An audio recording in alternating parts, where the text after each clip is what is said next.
How do I determine how much money to ask for in a grant application? Well, in this video, I'm going to cover three areas specifically to address when looking at this question. And then I'm going to have a handful of other things to consider as you are actually typing in the numbers, as you are actually making that decision of what it is. So we've got several tips and ideas in this video. I'm Benjamin Dean from grantgating.com. And I hope you enjoy this video and the others like it on this channel, which are aimed at helping you get more grants. There is a free download in the description of this video for 7 additional tips on top of what we are talking about today.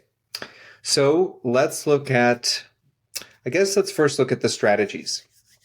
And then we'll get into some of the component aspects of determining this. So the first one would be aligning your budget with the stated funding priorities or funding requirements or guidelines provided by the grantor.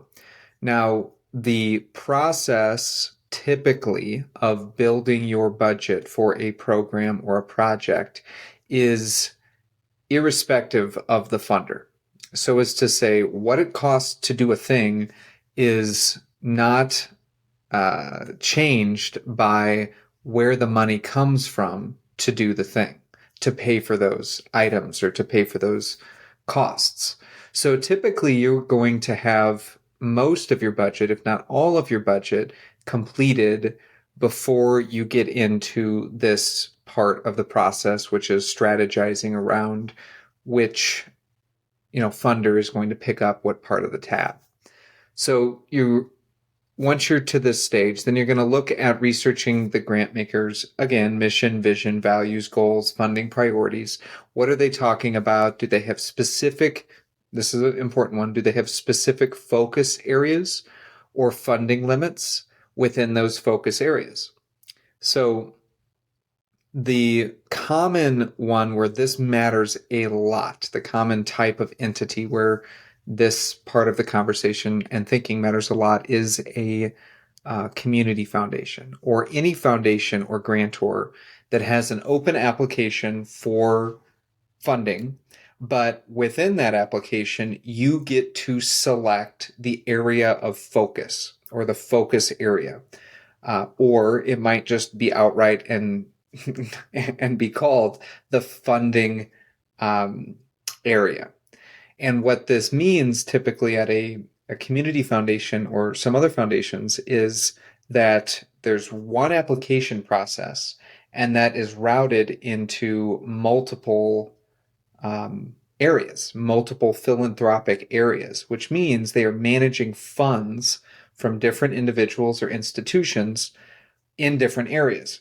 So depending on what you select from that drop down typically, that will route you to those reviewers, and it will also route you to, how much money is available relative to how many applications come in.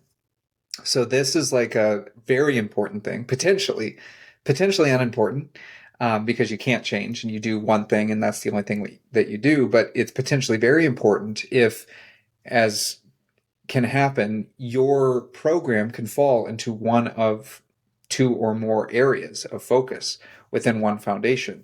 And your selection of which of those focus areas you fall into, which is typically a singular selection, is going to dictate how competitive or, how not competitive it is for you to receive funding. So this is like a big part of like, hey, you have your budget, your program budget. Now, what are the priorities of the funder? Or another way to say it is, what are the considerations for this particular funder? Okay, so that's one micro example which can come up. But even outside of that, understanding the focus areas within one particular grant opportunity and the limits for the type of projects that they will fund is important. So another example will be that you'll have one application that will be for any type of project, but there'll be a question on there that'll say, is this a capacity building project? Is this an infrastructure project? Is this a capital expense project? Is this a continuing operations, new project, expansion? Those sorts of things. They're potentially in one or more questions early on in the application. Those can also trigger different considerations for evaluation. So there may be caps, say, on program continuance grants, where you're not doing a new project, you're not expanding a project, you're just continuing doing what you're doing. They might have an internal cap of $30,000 on that type of project. But on an expansion project, they're willing to fund $100,000. Or in another area, you might say there's a chance for you to fund a portion of your budget which covers equipment. Well, in some grants applications, there may be a limit of $5,000 on equipment. Okay. And as you're looking at different grant opportunities, it might not make the most sense for you to put in that equipment into the ask for this particular organization, because equipment grants are funded exclusively, meaning that if they fund equipment, they don't fund personnel. Right? And then you maybe have left a significant amount of money on the table. So these things that I'm describing right now, take a few notes on them as you're looking at a grant application. These are the things that you want to get clarity on from the grantor. Okay. The alignment of the budget, that's what this is understanding what your needs are. You have a budget. Let's not even call it a budget. Let's just call it a list of stuff that you have to buy or pay for in order to do the things that you want to do. You need to find people to pay for those things, right? Institutions and individuals. And so you're aligning these budget items, these expense items with what makes sense to ask for specifically here with this funder. You have the opportunity to highlight things strategically in your expense list that will or will not be potentially funded by that funder. So as to say, you might have $100,000 in expenses that you have mapped out to do this project. This particular grantor has the ability to fund, say, only $20,000. That's the cap with this grantor. You are, excuse me, you are looking at what is the best use of that $20,000 given the parameters that they have. Okay. And then within your narrative, you're thinking about, what do I highlight in this particular part of the budget justification or the narrative that's going to bring out what is important for them to know about. That may or may not be the exact items that you are going to be asking for funding for. Of course, you want to be transparent with it, but the logic would be that you need $100,000. $20,000 is going to cover these items, but it's also going to enable you to utilize this funding to cover the remaining 80%. Right? So this is all part of the alignment of the budget with the funder's priorities. Okay. So that's number one in thinking about how much money you're asking for. Number two, it has to do with the detail that you're able to put into the budget justification. So a strong budget will tell a compelling story. It'll talk about how the funds are going to be used, specifically the funds that are being asked for, and the ones that you will acquire or have acquired from outside entities. You will break down every expense, regardless if it's the one being asked for from that entity or not. And this will show funders that you have a thought out plan that extends beyond just this application. So in some ways, having a budget put together that includes funders coming in from the outside to fund part of the operations is important. But of course, it necessitates that you have a budget big enough that it is larger than what is being requested here. And many times that's a positive thing. Okay. All things being equal, typically funders want to be a part of something bigger. That's part of what they are attempting to do, generally speaking, is they want to create more impact. And if their money can be leveraged to bring in other resources or can be part of a team effort to support your efforts, then that's that's generally going to be a positive. Okay, so that detailed justification of the budget can help tell that story. If things are too vague or too complex on either side within that justification, then you might not have selected the right items to expound upon. You might have not selected the right items to include in this particular project. If you can't thread that needle in a way that a reviewer with layman's sort of financial capacity or project capacity, knowing anything about your space, if they can't understand it, then that's maybe a sign that we don't have the right fit in terms of project. Okay, so that's number 2. Number 3, we're looking at matching funds. So, as well as in-kind contributions. This affects how much money you are asking for.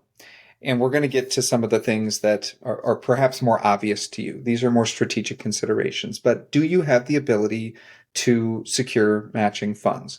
Do those matching funds come with the contingency that you receive matching funds, right? So if you have funding that you have already received, that's great. That is something that you can typically, if you're not counting it as a match in other places, if it's for this project, if it's for this purpose, that is typically going to be able to be used as matching funds.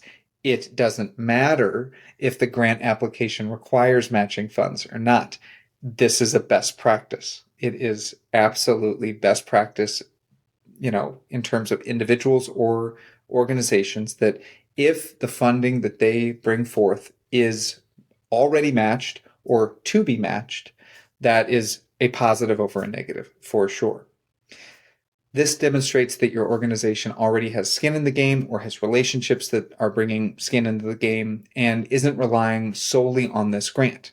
You can calculate the value of in-kind contributions when thinking about this as well. So if you have volunteer hours, volunteers that you can calculate in terms of hours and hourly rates and value, you're able to do that. If you have product donations, if you work with partners to receive product or services as part of their missions, but it's contributing to this project that you are being the lead on, that is an in-kind contribution.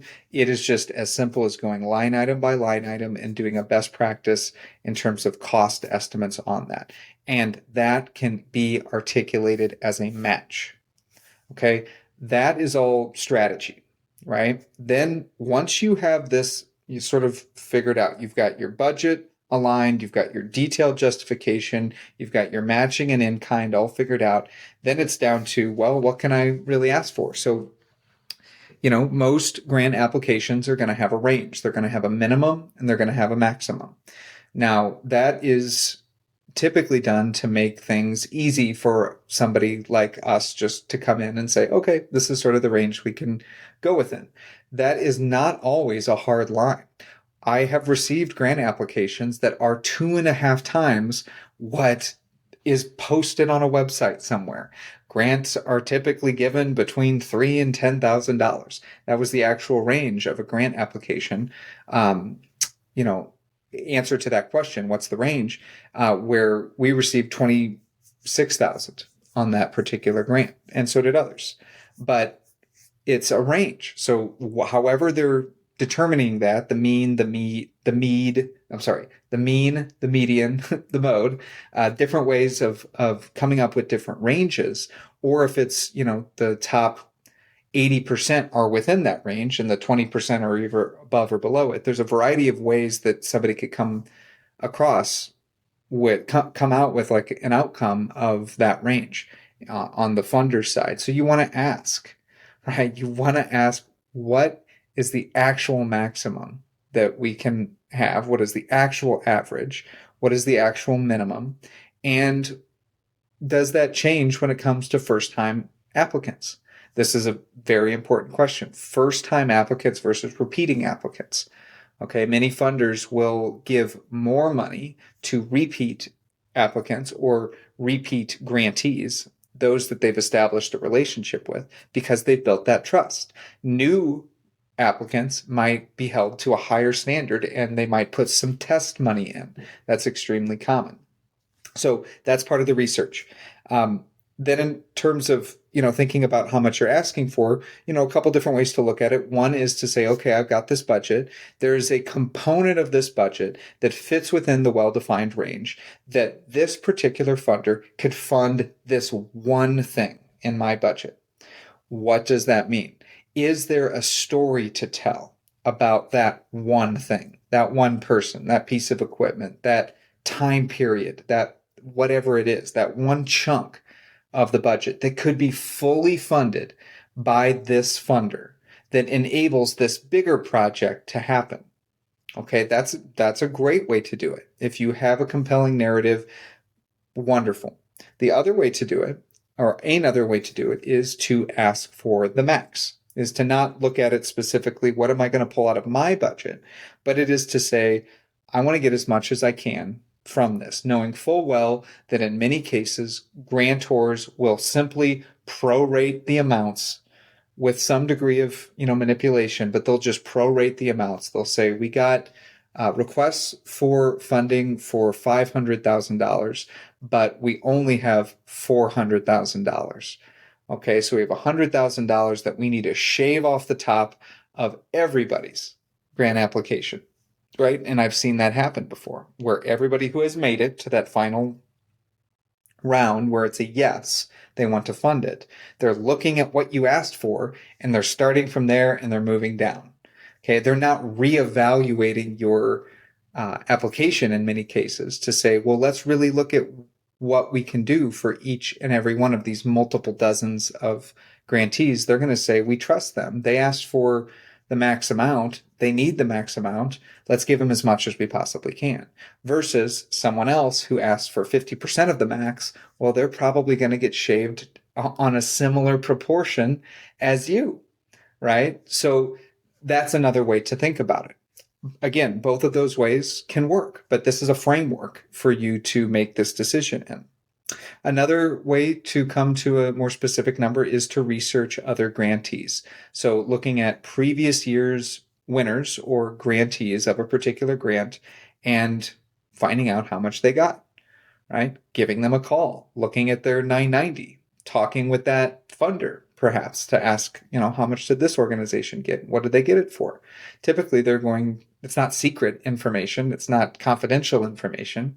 Just typically people don't ask for it, but that can give you a sense. If you have 4 or 5 grantees that you make a few phone calls and they tell you they're all between 12 and 15,000 and they all ask between 12 and 15,000, well, that might be a cue that's a range that really works within your space and for this funder.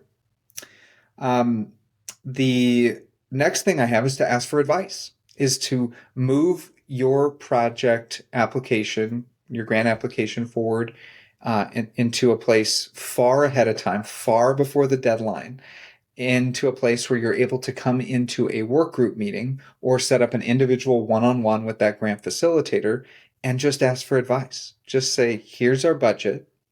Here's the gaps. We have more of a gap than you have the ability to fund according to your website. And so we're just really thinking, what makes the most sense? Should we ask for the most that we can possibly get? Or conversely, we have this one element that is 30% less than your max. Should we just ask for that? The other way to think about it is that if you do ask for a max and you're in that conversation, it gives you a chance to talk about partial funding, to actually start to speak out what is in that partial funding section of the grant application. So as to say, you could ask for a max, but then have a very strong case for partial funding if it comes to that, right? To actually include, say, there was that one element that could be individually funded by that funder. Okay, and then the final piece is to just look at your budget and look at what also fills the gap. So if you don't ask for the max and you don't have that one individual item, if they're in its entirety is the opportunity to say, I'm going to ask for this exact amount of money from this one funder because that is the exact amount that we need to complete the entire budget. That fills the gap. That is a huge win if the math works out that way. The other way that you can make the math work out that way on a smaller component is to look at the categories and subcategories of your budget and to see where you have funding there and if there are any gaps. So as to say, if you are looking at a grant application that has a gap of, or excuse me, has a cap of $10,000, and you look at the staffing and equipment, those two sections of your grant application, and you see what you have funding for so far, you add up the difference of what you still need, and that's $9,400. Well, that's pretty close to $10,000. So you could ask for $9,400, and that gives you this opportunity to say, this 100% makes this project possible because it's going to fill this gap and this gap. Okay. It's an added element that does help. And if the math works out that way, you should always be highlighting it. Okay, so those are different ways to think about the ask. Determining the right amount is a critical step in the grant application process by aligning the funders' priorities, looking at the budget in a more detailed way, considerations for your matching, your in-kind, and all the things that we're talking about here in terms of lining things up. You're going to come up with a number that it's at least a little more thoughtful and gives you the ability to actually answer the question, how did you come up with this number? Which sometimes that does happen in the interview stage. So be sure to check out the free download in the description with 7 additional tips on how to refine this particular request. Excuse me. So additionally, in the comments section, feel free to comment any challenges you have on coming up with this or anything budget or ask related. I would love to help. Otherwise, thank you for watching, and I will see you in the next video.